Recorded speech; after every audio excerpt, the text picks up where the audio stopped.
corruption reste toujours endémique.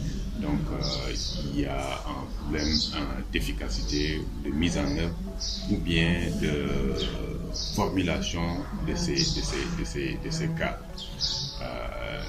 Donc, c'est pour ça que nous avons pensé qu'il y a matière à réfléchir davantage pour rendre ces efforts beaucoup plus, disons, qui créent des résultats beaucoup plus positifs. En élargissant, par exemple, les stratégies à d'autres catégories qui ne sont certainement pas impliquées au départ. D'abord, les agences de lutte contre la corruption, quand on les a analysées, il est apparu qu'elles n'ont pas toujours les moyens qu'il faut, notamment les moyens humains, les moyens financiers, mais aussi elles n'ont pas toute l'indépendance qu'il faut pour véritablement réaliser leur objectif. Elles n'ont pas la capacité, par exemple, de poursuivre. Il y en a, on a parlé par exemple, un cas par exemple emblématique au Sénégal avec l'OFNAC qui a même une capacité de poursuivre, mais elle n'a pas la capacité de poursuivre en justice. Elle doit remettre ses rapports à la justice qui peuvent être bloqués au niveau de la présidence ou au niveau donc du procureur. Donc aucune capacité de poursuivre pour véritablement rendre efficace. Donc pour nous, il faut disons donner plus de pouvoir, d'indépendance à ces agences-là, mais aussi plus central pour nous en repensant ces stratégies-là, d'impliquer les citoyens. Il faut une éducation des citoyens dans ce cadre-là, parce qu'il semble que la corruption est un phénomène même accepté socialement, ancré dans la société et encouragé par les amis, la famille et des choses comme ça. Tout le monde doit s'impliquer pour lutter efficacement contre ce fléau qui gangrène les efforts de développement de nos pays. Donc, ce séminaire est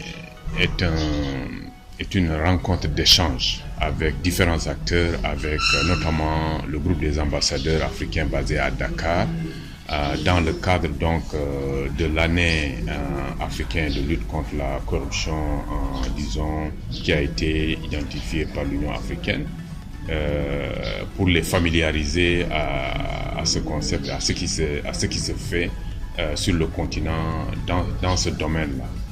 Je pense que essentiellement cette rencontre de ce matin, disons, vise à se familiariser, à partager les expériences qui sont en cours sur le continent, pour permettre donc à ces ambassadeurs de mieux comprendre et aussi l'importance que l'Union africaine a donnée à cette thématique-là.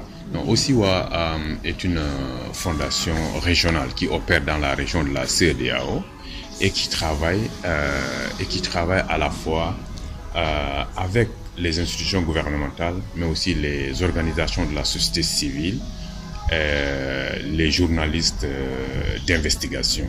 Au Sénégal, nous travaillons avec, par exemple, OFNAC.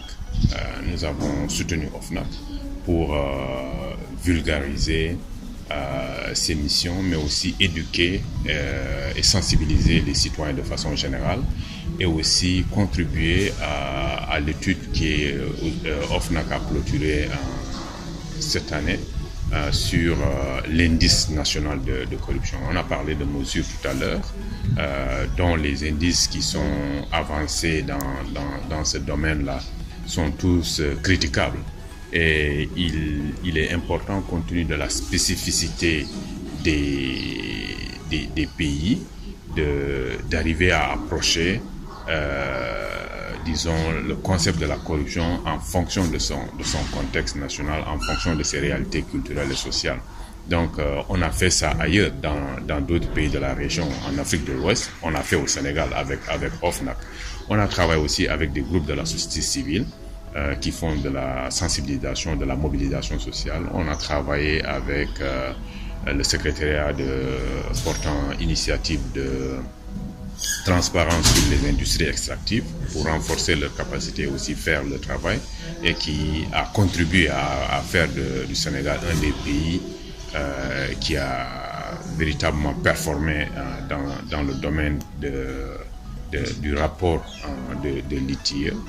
Et donc voilà, et dans d'autres pays aussi, nous faisons les mêmes, nous portons les mêmes initiatives. On a travaillé avec les journalistes, en particulier les journalistes d'investigation, pour, disons, mener à bien leur travail et faire correctement le travail d'investigation pour informer les citoyens sur les pratiques productives. Merci.